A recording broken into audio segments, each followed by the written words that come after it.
Hey everybody, my name is George O'Connor. I am a writer. I am joined by Fernando Pinto, who is an artist, a writer, a comedian, a musician. That's another Venn diagram thing that we share together. And the reason I wanted to do this was manyfold. One, Fernando, Gunpunch, your solo adventure, Yes. is coming to an end soon, Yes. Tuesday afternoon. So Yes. I want to make sure anybody watching, because of me, as egotistical as that might sound, All right. can be introduced to you and learn about the wonder and the brilliance that is Gunpunch, and make sure you get the ending to your campaign that you deserve. And then introduce people who are, who have been backing you and backing Gunpunch, and let them know about the other Kickstarter that you are a part of, Yes. Yes. which is our book, Vampires on Mars. Yeah. Book we've So been working on for a while. for a while. And so I'm just going to start with Gunpunch because, like I said, as of this posting, it's going to be close to like 48 hours from when you wrap it up. And like I said, you were very kind months ago to share with me a nice chunk of Gunpunch, and it made me so happy to see like the pure, unfiltered Fernando on the page. Thank you. Thank you. To Appreciate to that. to blow you up. I thanks to Twitter, some of the silver lining of what Twitter is good at is bringing the world of creators together. And so I saw your stuff, and I love the vibe of it. And then I started clocking how many different projects you were on. And then I started clocking how many of those projects were the same creators over and over again. And so that to me was like, okay, not only is he a pro, he seems to be a good guy to work with. Because he keeps getting work and people keep going back to him. So what I was excited about Gunpunch is knowing how many of other people's stories you have helped bring into the world. But then I was so excited that it's just like I said, it's the Fernando show.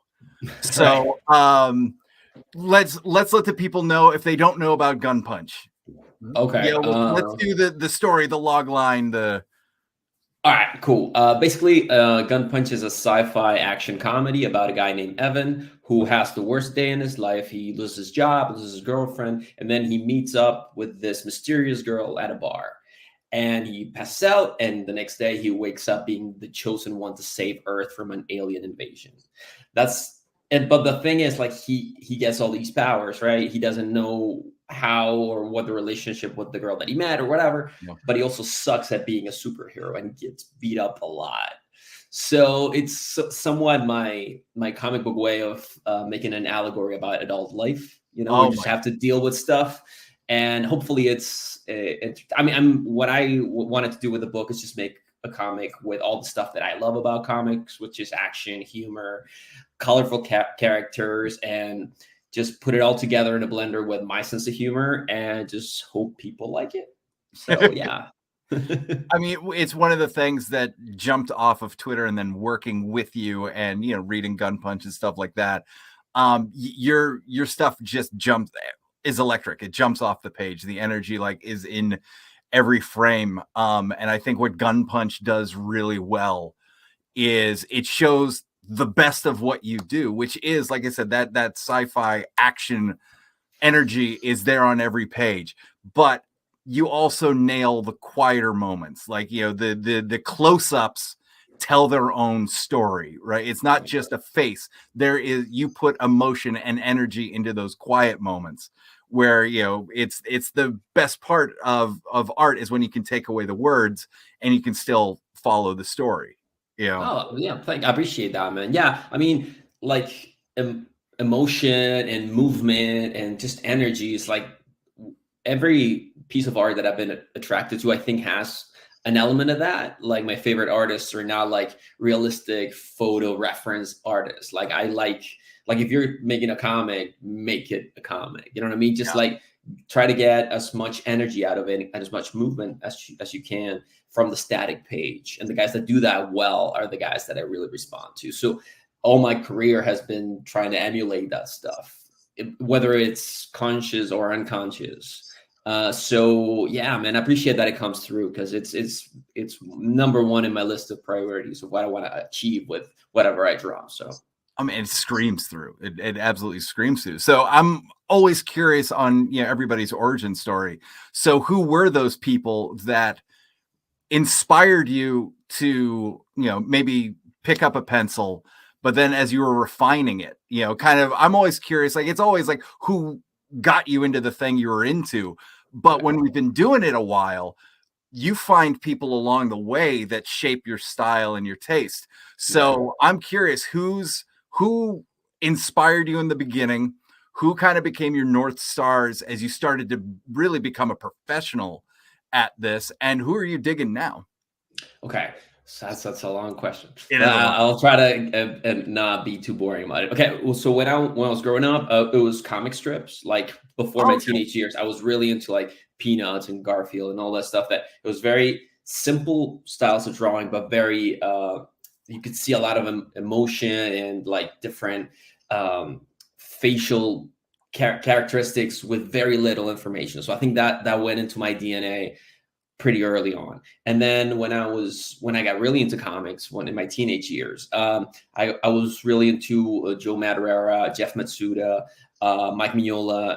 Yeah. After that, Eduardo Rizzo, Jason Pearson, Duncan Fegredo. I'm a huge Duncan Fegredo guy.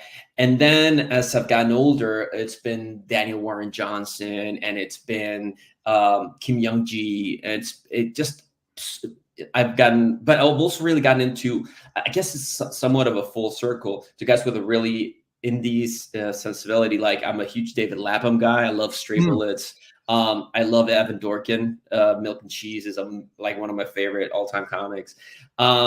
So those are the guys that I respond to, you know, like guys that have, I think, a point of view. Like I don't want it to be generic. I think a lot of I'm going to speak like big two comic book art respond to a very like, okay, the character and the story, but what is the character feeling? Like, yeah, you can draw an amazing car. I get it. But like that car doesn't move too much, or the face doesn't, I don't know. I want to be as expressive as I can. Like lately I've been really back into Akira Toriyama, the Dragon Ball guy. I've been rereading all his old stuff. He sadly passed away recently. So, and his stuff just speaks to me on such a level. And I first discovered his stuff when I was like 13. So I see like such a through line in my work from the stuff that he did. I don't know, like I could be talking about artists all day, but yeah, it's just basically those guys. Now, nowadays, of course, I'm forgetting everybody that I read every day.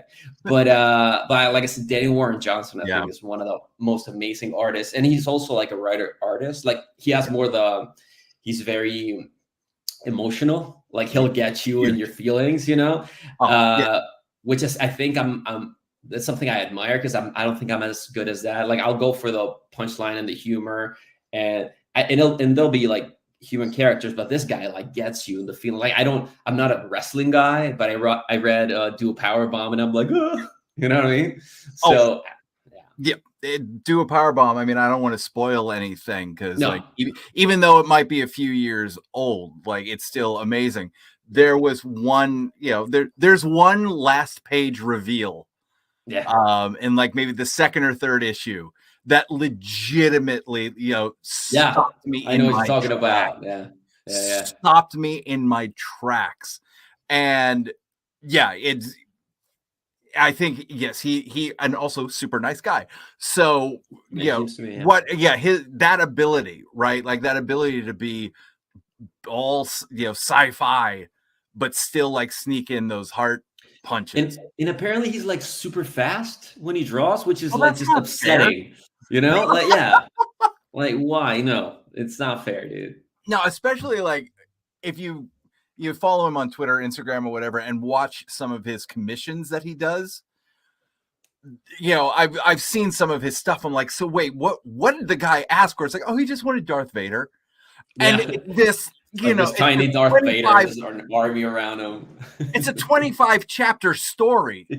that for the commission of draw me Darth Vader. Like, that's a storyteller, you know. I met him briefly in 2016 at New York Comic Con, and I got to look at his portfolios right before Extremity came out, Oh, so and right he before. had all these pages of this Star Wars fan comic that he Yep. did, Yep. and it was just like, what the hell is this, man? It's What was insane it? stuff. Old Man Luke or something like that. I've got a copy of it. Yeah, I think it's Old Man Skywalker or some shit. Thank you. That's it. Yeah. But yeah, so it makes a lot of sense. Again, reading you, creating with you, talking with you, it makes perfect sense that those different elements came in to. And I think, what was it? It was Dragon Ball at 13. I mean, what a perfect timing to 13-year-old interested in art and energy, and here comes Dragon Ball. I can absolutely see how that's like, the Holy Grail and North Star. Well, that's the thing, right? Because like I'm so into the manga, but whenever I try to watch the anime, like I don't control the pacing and it seems slow to me. Like the manga it just goes, right? And you I don't know, it's more interactive. I don't know. I like, and it's black and white, and black and white comics are so cool. So So we're coming back to Gunpunch. We're probably going to go off into 98 directions in this video, but that's kind of a perfect segue into how we ended up working on Vampires on Mars. Well, actually, I wanted to ask you a question, because one day I got an email from you asking me to work with you on a different book. Yes. Right. I have no idea how you found my work, and I've always been curious. So on Twitter, and I wish I could tell you who retweeted you, so we could give them full credit. But that goes to the power of, the comics community on Twitter, on Instagram. I live on Twitter. I'm not really on Instagram, so I don't know how communal and sharing and cross posting Instagram is. But for Twitter, I mean, that's how my timeline has become what it is. Chances are, because you seem to always be involved in like 3 to 5 Kickstarters a year. Probably somebody posting their Kickstarter and the art jumping out. And like I said, like right off the bat, the energy, the fun, and then again, finding those big moments and small moments absolutely jumped out. And so when my friend and co-writer Diana and I were putting together the anthology Toddler Apocalypse, I mean, part of the very like mercenary part of doing that book was like, there are a lot of people I want to work with, and what's the best way to work with a lot of people? 8 short stories, 8-page stories, So in one project I got to work with 10, 12 different artists, different in different disciplines. It's a lot of great artists in that book. The lineup still blows me away. So, and you were one of the first people that I reached out to, and luckily the stars aligned that you were able to work on it. So that's how it began, right? Like just finding you, and around that time. So this is like, early 2020, and when all that stuff was going on, I made a very conscious effort to kind of like curate my timeline, that I knew bad news was going to filter in no matter what. So how do I balance that with art, with stuff, with inspiration, and inspiration from good people. And there you were. And then, like I said, this project came up. You're one of the first people I reached out to. Like, you were on the short list of like, I would really like it. Like, stars aligned. And then what I got to find out while working with you is, there is a reason he's on so many projects. There is a reason people keep going back to work with him. The professionalism was off the charts. The deadlines were like right there. The ability to bring such high quality on time, on deadline, was fantastic. I'm a creator who likes to kind of like point in a direction and then get out of my collaborators' way. I want them to have as good an experience as possible. I want them to bring as much as they can into it. I mean, that's how things get bigger and become better than what they could ever have started. And just from every interaction with you. It was like, oh, Nice. he's great. He's a dream. Nice. Well, Um, likewise. As oh, well. thank you, man. As doing this as long as we have, and I think you have been doing it longer than I have. A little bit, maybe. I mean, I feel like I'm a late comer to comics. It was like 2010 the first time I put together my Okay. first comic short story. I had a bunch of creative stuff leading into it, but it was really 2010 was the first comic thing I've done. And of course, I've lost my train of thought, but we'll just bring it back. So you were a dream to work with, and so that just goes. I gotta figure out, what would fit your style. And I maybe if I say this, you'll know what it is because it is a very important piece in the Vampires on Mars lore. You posted some manga style. I don't know if it was character design or actual panels. It was 2 pages I did for a contest that went nowhere, but I was like, I really like these pages. And And I that, had that done was, it like a couple years ago, and I was like, yeah, I really like these. I hope to do a book in this style someday. That was the post. the tag to that was, but nobody else wants to. I guess so. Yeah, it was something like Because that. Yeah. that was the tag, because I went, oh no, I want to, and that's exactly Nice. what I want. So, Nice. First, I want to say it's manga influence, so the manga people don't get. You have made that so clear that in the 2 years or whatever it is since we've been working on it. Yeah. So yeah, I would say, and I'm going to pass the ball back to you, that it is definitely your style and taste filtered right through that lens. It is do you know how you describe it, how you built that lens? I mean, it was letting myself incorporate influences that I was always kind of self-conscious to bring into my work. It was like, okay, I'm trying to get work in the American market, and whenever you draw in that style, there's already enough people that draw in that style. You know what I mean? So I was like, okay, I'm gonna try and do, but like, there's always stuff that would come into, and I would kind of keep it at bay. So when I did those 2 pages that you saw, I was like, all right, this is an opportunity to play around with this and have fun.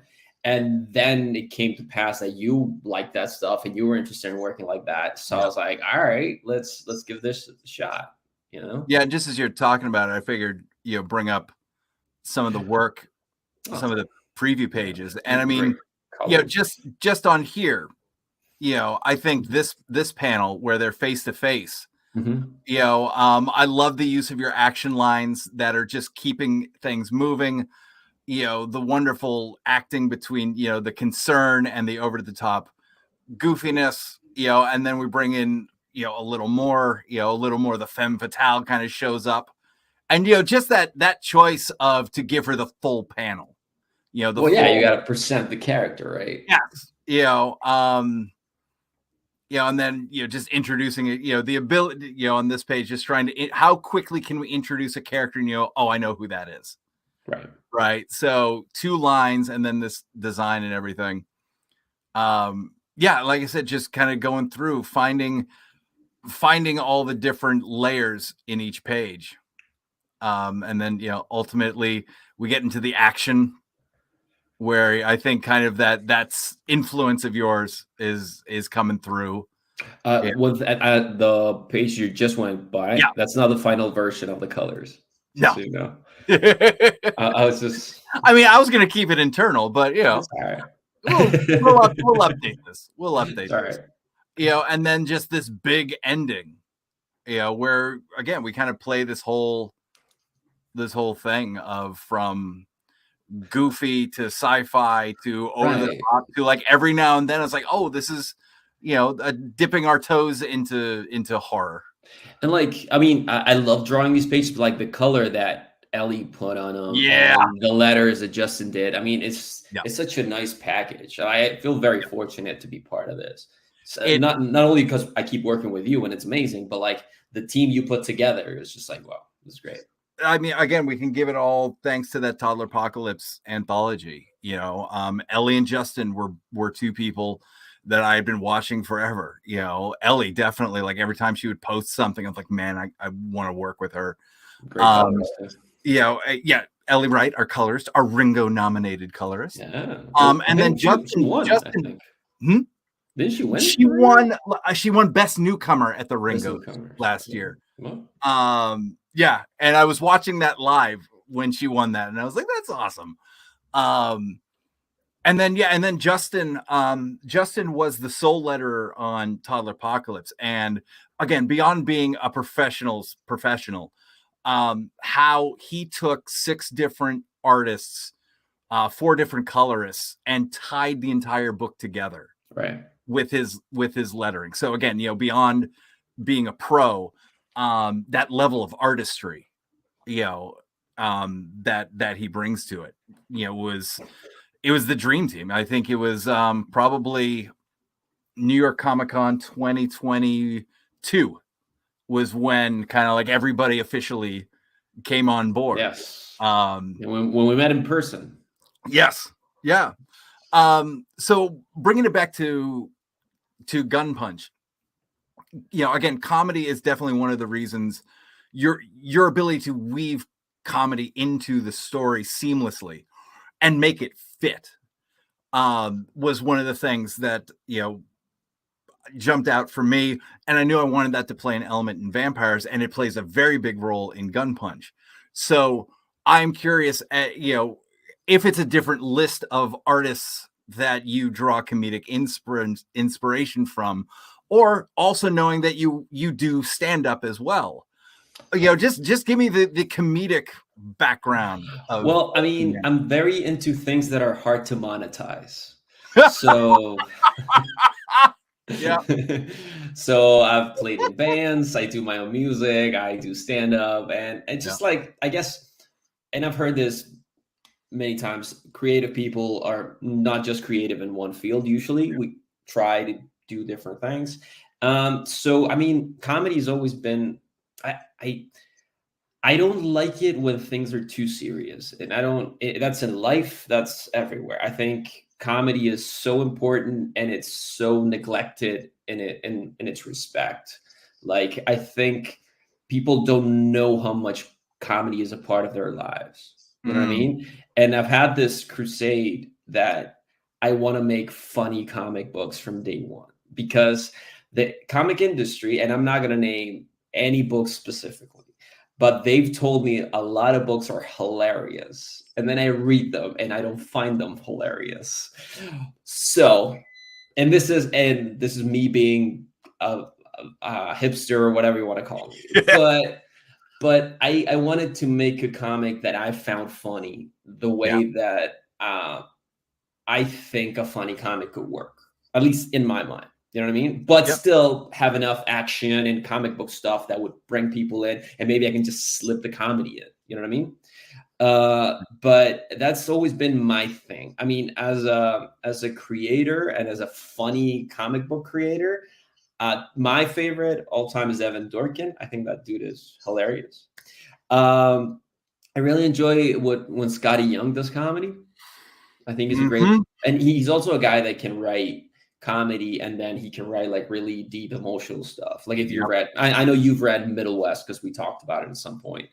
And so I think I lean more towards the comedy, but if you can get those human emotion beats in between all the laughing, that's like the perfect scenario for me. It's like, have you ever watched Parks and Rec? Absolutely. Okay. You know how you get in a 22-minute episode, you get 19 minutes of comedy, and then you get 3 minutes that just like a gut punch. Yeah. If I could reach that level, that'd be the perfect sort of level to me. And as for influences, like I mentioned, these two, but I'm super influenced by stand-up comedy and comedy in general, like sitcoms. I watched so many sitcoms when I was a kid, and I always have a hard time watching dramas because things that take themselves too seriously do not appeal to me. That's why I have a hard time with like filmmakers, that guys like Nolan or Denis Villeneuve, who I are amazing filmmakers, but their stuff feels a little cold to me because it doesn't have a Han Solo making fun of the whole thing. You know what I mean? Yeah. Which is, to me, for me to respond to something, it has to have that element. So I'm in a crusade to show the comic book industry that you can do that and not take yourself too seriously, which I think the comic book industry falls into a lot. Yeah.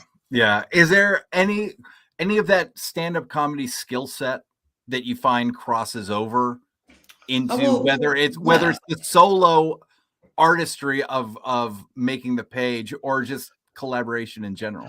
I mean, I'm always trying to sneak kind of funny stuff, but I think what time is in stand-up comedy, space is in a comic book page. Oh, You know what okay. I mean? Like the space in a panel, like how big the figure is on a panel can be such an element of comedy. How big the relationship between the characters, how they react to the background. And that's what timing is in stand-up comedy to me. Like I see a direct relationship. You know what I mean? It's the same, like it takes more time to read 10 pages than it does 3 pages, usually. Right. Time and space, like this is sounding like quantum physics all of a sudden, but space in a comic book page is what time is in stand-up comedy. So that's where I think the through line is, to me, at least in my head. That makes a ton of sense. And I mean, I know, once again, going back 14 years when I started getting into comics, one of the things that what making comics made me a better bandmate, because I kind of touched on it earlier, but like that realization of like everything comes out better if I let the artist do their thing, if I let the colorist do their thing. Like the sandbox needs to get built, the target needs to be set up, but it's so much more interesting. And I feel like people become more invested when you loosen the grip and just go, look, here's the target. Here's what I'm going for. Right. However you want to get down there, go for it. And, those are the best, pages, that you'll send back where it's like, this is exactly what was in the script, but better. Nice. Or the number of times that you'd come back, it's like, hey, I want to take this page and expand it, or I can take this page and collapse it. And here's kind of the domino effect. And it's one of those things like I never would have thought about it, but now that I see it, of course it's got to be that way. It's I will never understand the page as well as you do. I'll never understand color palettes as well as Ellie. I'll never understand page flow as well as Justin. So why in God's name should I tell you exactly how to do your job? Right. And in the rehearsal space, that taught me the same thing of like, don't tell my drummer exactly what to play. Tell him the vibe I'm going for. The bass player, like, don't tell, both of the guys I'm working with right now are so beyond me that I would be hurting everybody if you told my bass player what to play. That makes sense. I mean, that's a good leadership quality. Like a good leader does that. Because I've played in bands where that wasn't the case. Right. So I make music by myself now. Yeah, exactly. So I'm going to bring up the Gunpunch page because I am curious on how you're feeling. Like I mentioned, like you are you're on Kickstarter a lot. But this is the first time I believe that this is your Kickstarter. Yeah, this is all me. Like if people hate this book, it's all my fault. How does it feel? We'll take the band analogy from going, from a member of a band to being the lead. It's a lot of things, to be honest, because like I'm super proud of it, and the fact that because I'm not running the Kickstarter, Rocket Ship, the publisher, they're running the Kickstarter. I'm super proud of it. I'm proud that they took a chance on it and they thought it was great. Yeah. So I'm super proud of that. I'm proud that how quickly we got funded. I was super surprised of that. But then it dips, right? And that's when your head starts doing a number on you. Because like I never I was never the one running the Kickstarter. I've never ran a Kickstarter, but I'm always checking on them, but not as close as I've been checking this one. Oh, So sure. like whenever we lose a backer, I'm like, oh my God, what's going on? You know what I mean? Like, because Yeah. sometimes you get canceled pledges and stuff like that. So it's been quite a a ride, to be honest. And but I'm super happy with it. Like even like I don't know. I don't want to get too therapy about it, but like Go just for it. okay, because I'm a big therapy fan. I go to therapy. I have therapy today, one of the quests in my adult life is trying to appreciate what is and not curse the fact that some things aren't. You know what I Right. mean? Yeah. And what is right now, I'm so thankful for, and not only the campaign and getting it funded, but like the comics community, the people online that honestly want you to succeed, Yeah. and they're really into like, hey man, and they'll repost you and tell you how cool your book is, and that makes me want to like share their work and have them like fulfill their stuff, you know. It's so in that regard, it's been amazing. It's been so positive. Like Look I at couldn't you. ask. Oh, right, yeah, that's a good picture. I That was, apologize. yeah, that's pre-pandemic too, so I was happy. Oh, smile. Yeah, smile was wider. um so it's been such an experience, and it's made me value all the, because like it's so easy to get into the dark side of the internet and being like, oh yeah, this everything sucks and people are evil and this sucks.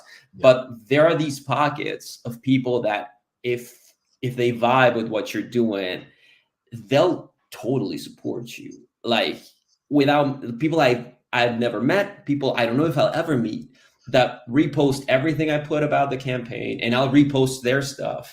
And it's such a symbiotic, positive cycle, Yeah. that comes to be, that I don't know.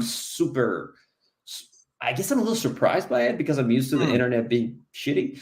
But this is just positive stuff. And I'm so grateful to everybody that's not only pledged, but if they commented or said, hey, this looks yeah. cool, or reposted it. Like, I don't care if you like it's if you don't have the money for it, that's fine, dude. Like, don't, and if you did a pledge and you had to like take it back because something happened in your life or whatever, that's good too. Like, I'm just grateful at this point. And now I get to promote the stuff that we've been working, and all these people that have been following Gunpunch, they're going to see this stuff, and they're going to, and it just keeps growing. And I don't know, it's just unexpected and great. I'm so glad. I'm so glad that you got that, and you got, you're receiving everything that you are, because again, one of the things I admired, and one of the reasons I was rooting for you before we even started working together, was seeing the energy you were putting into other people, you know. And it's really nice that, when it was time for it to come back, it's come back. Yeah, you know dude, it's been I, such a surprise. I'm glad. And I just wanted to say, I got so angry when you posted these pins, because they're awesome. Like, I got like jealousy angry, the best kind of anger. I mean, these pins are just Cool, fantastic. right? I Yeah, love them. when we talked to the publisher, and they were like, "Well, sometimes we like doing pins. Sometimes they do like Yeah. the face of the character, or whatever." I was like, "Why don't we make them like little chibi characters? That stuff's Yeah. awesome." And Yeah. they were like, "Oh yes, let's do that." So, We are recording this a few days before it gets posted, so I know the answer to this question might change. Is there anything, as far as rewards go, that you want to pull a spotlight on? Is there any limited stuff that people can still jump I on? mean, if you like my work, you can get a commission. There's still a few commission spots available, but I mean, and I get if people don't get this because it's one of the pricier ones. But my favorite reward is the one where I get to draw you as a shape shifting alien. So you'll turn into an alien and attack the main protagonist. So that's my favorite reward, which is that one that you're putting And there. that's gonna be in the book. In the book, exactly. Yeah. The book, I should be done with it towards the end of the year, so you'll get it early next. But if you do and you pledge that, I'll draw you the first moment I can, and I'll send you the pic and all that stuff, so you have it before the book and all that. But that's my favorite because I don't know, I just think that's cool. Other than that, I really like the triptych print set, which is I did that illustration for. You can see it there. It's Yeah. just like a big. Oh, is that? Let me see. I think that's the other image you sent me, right? Oh yeah. And Yeah, I really like that set of prints. I want to get like a set for my own and just like put them on my wall because I thought that came out pretty cool. Yeah. Which is just like all the casts, like the villains are on the left, the main characters are on the center, and some allies and some aliens you get on the right. So that's fantastic. Thank you. Appreciate it. So now I'm even more impressed because I follow you, and you give pretty regular updates on how the drawing is going. And I think you just posted like something page 100, maybe 101 or something like that. Yeah. I'm halfway inking page 101 of the book. So how many? So now that you're saying end of the year, I just had it. Oh my Lord, how long is this book? Well, the book is. Are you soup to nuts it? You're inking and coloring, and everything? I'm doing everything, yeah, and lettering and all that stuff. The book itself is 142 pages. Awesome. And but I'm also doing other projects in between, so I have to. I'm pretty quick drawing, but I have like 2 or 3 projects going all the time. So plus I teach. So yeah. Thank you. That was another thing I was keeping in mind. So my day job is in advertising copywriter.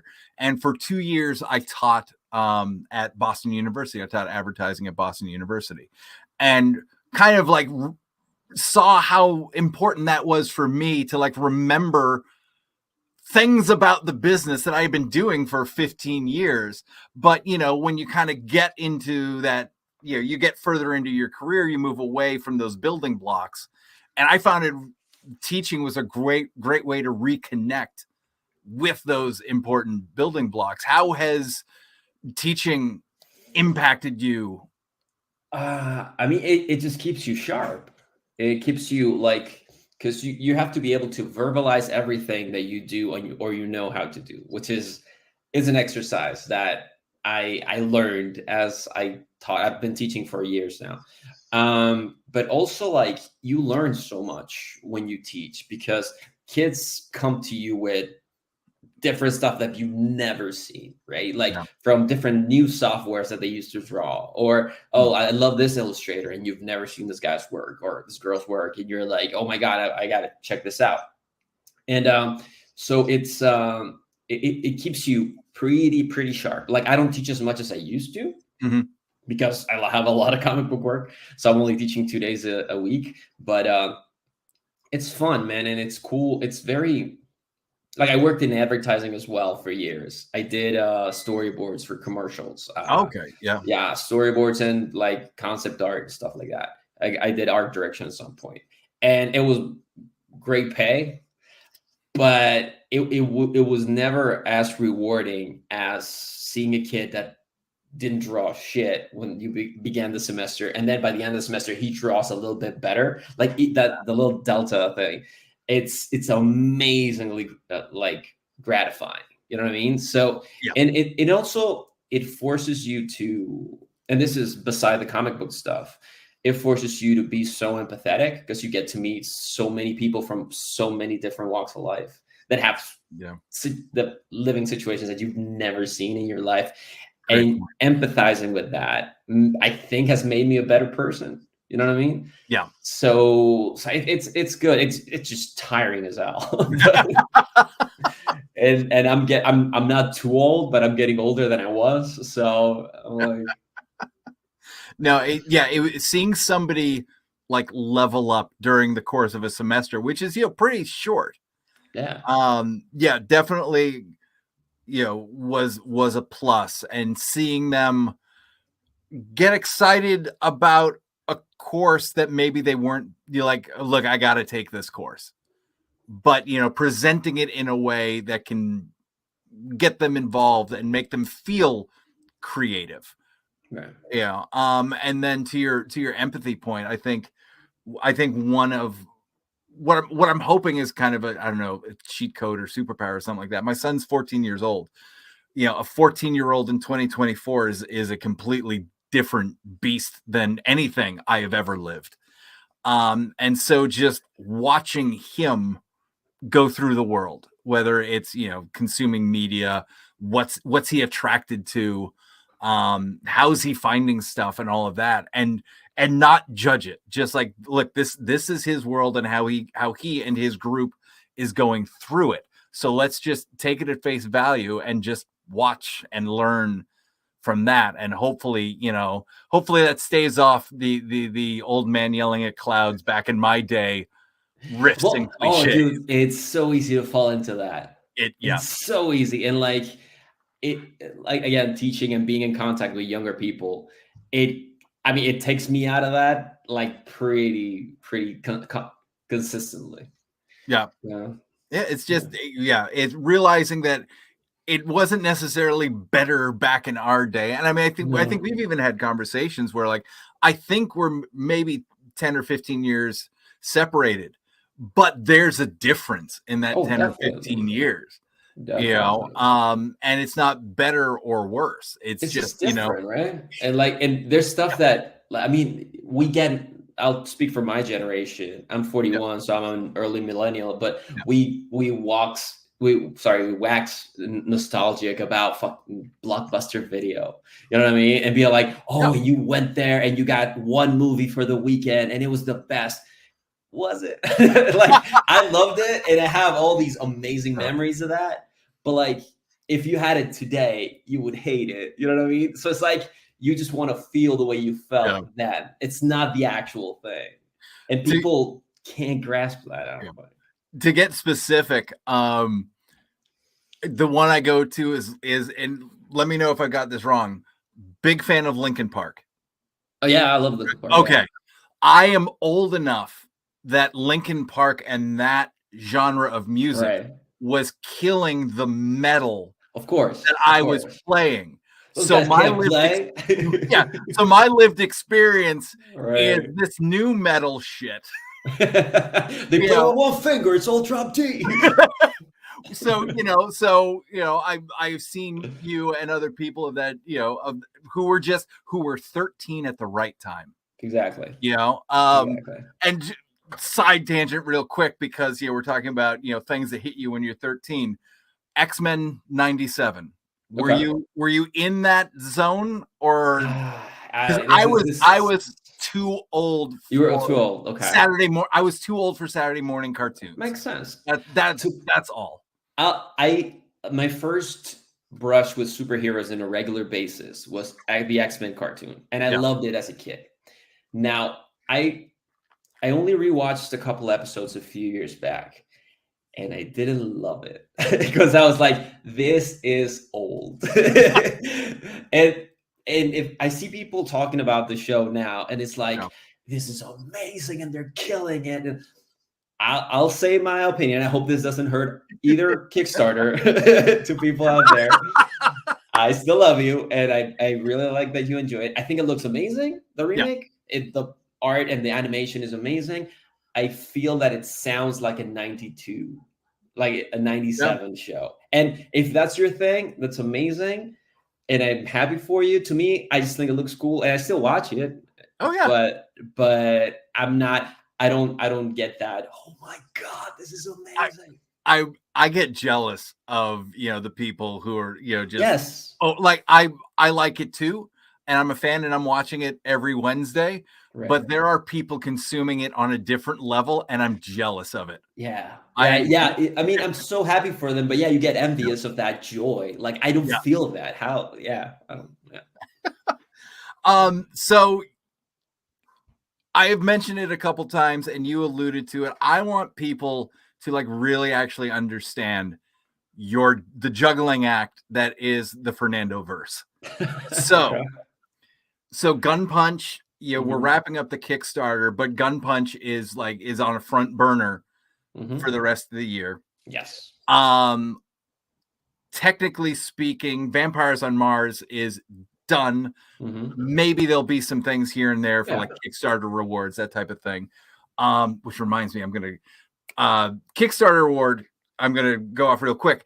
Much like Fernando will be drawing you into Gunpunch on the Vampires on Mars Kickstarter, we are doing astronaut portraits of, let me bring it up. I have so many. There we go. So, yeah. So Fernando is going to draw what will ultimately be a 5x7 portrait of you as a vampire on your graduation day from Vampire Space Academy. Yes. And that is one of our limited rewards. So, you know, speaking of things that Fernando will be doing for the Kickstarter. Yes. So we've got those two. Mm-hmm. What else are you juggling? All right. I'm finishing a graphic novel co-created with writer Fred Van Lente. It's called Giant Fucking Robot, and it's sci-fi action coming. I think this summer is the Kickstarter for that. Beautiful.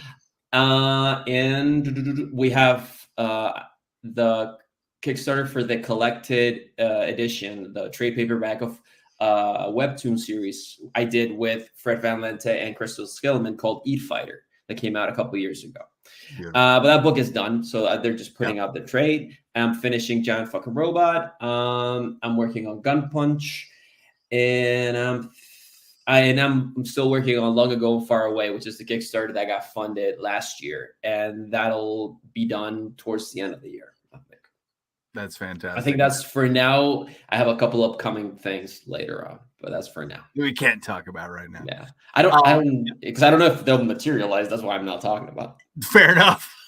But yeah, it's like you are never at a loss of things going on. No, it's the last few years have been great, but it's basically just grinding. You know what I mean? Yeah.